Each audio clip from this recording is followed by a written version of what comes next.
I'm Dr. Maria Rago. I'm the Clinical Director of Eating Disorder Services at Linden Oaks Hospital at Edwards. I just wrote Shut Up Skinny Bitches.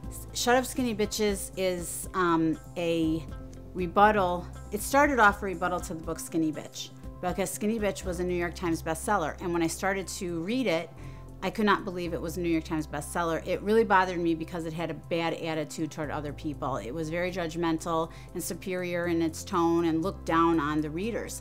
And it really bothered me because I saw millions of people must be like smiling and reading this book while they're being put down and told they're idiots. And I just was like, no. And I said in my head, shut up, skinny bitches. So then I said, that's a really good title. So then I started to write a rebuttal to the book. But as the more I researched, then the rebuttal to Skinny Bitch just ended up being the epilogue at the end of the book. And it was really more a backlash toward the whole culture that thinks it's okay that this type of book should be a bestseller. We have a mindless following culture that just says, oh, I'm supposed to wear this, I'm supposed to look like this, I'm supposed to eat this, and then we just, obediently follow, and we really lose ourselves in that process. Skinny Bitch was two beautiful models trying to tell the nation how to be beautiful and define what is beautiful, where adults are telling children. And so now you've got a power differential because you've got adults that have authority. You have doctors and parents and teachers and coaches and gym teachers are telling these children that they're fat and they need to diet, and then the children are trying to please and they're trying to fit in and they're trying to be liked and loved. And so now it's even worse than peer-to-peer because you're being told by authority what you need to do, which you're going to try to follow to be liked and accepted and fit in and be good in society. And that's why I have a full house at my eating disorders program at the hospital. When I was researching for the book, I came across some statistics that made me really upset, and I think they'll make you upset too. I hope so. 50% of 3rd, 4th, and 5th grade boys and girls are dissatisfied with their bodies and think they're too fat. That's 50%, and the boys and girls were equal in the study. So that just kind of shows you up and coming children what they're dealing with. One of the other statistics was 81% of 10-year-olds were afraid of being fat. So that fear of being that terrible obese person who everyone must always try to work on their behaviors and always try to change them, that's a giant fear that the kids pick up. They pick it up that early. And the other one was 21% of 5-year-olds are dissatisfied with their bodies and think they're fat.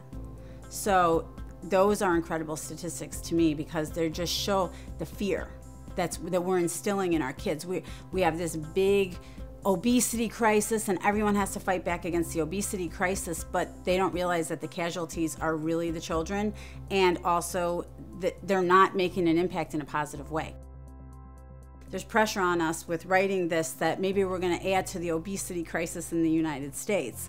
But actually, what research has shown is that severe dieting and worrying about one's weight actually leads to heavier weights in people. It leads to binge eating, and it leads to people gaining weight over time. There was a very significant study, the Project Eat studies out of University of Minnesota, and they found that the teens who dieted and worried about their weight and weighed themselves the most gained the most weight over time. They gained 15 more pounds than other teens over a 5-year period. We did try to have humor in the book, for sure, because I know that when we say shut up skinny bitches, it's kind of, we mean it to be funny, because we've had some people offended at times that say, oh my gosh, you mean, skinny people are bitches? And we're like, no, we love skinny people. They could be all sizes, we don't care. But we're just hoping that people will feel permission. Maybe it's like a permission slip to eat and not worry so much and enjoy life. Maybe putting it in perspective. I think our main message is to enjoy food and enjoy your body and enjoy your life. We had another young man contact us on Facebook the first night our book was out. He got it right away and read it, and he said, this is the first night I've eaten without fear and shame in many years. And right then we just felt like we were just glad we wrote the book, even if it just helped him. That's worthwhile. Often I hear that people will say once they read the book, they will loosen up, they will eat, and they'll feel less anxious and more comfortable with it.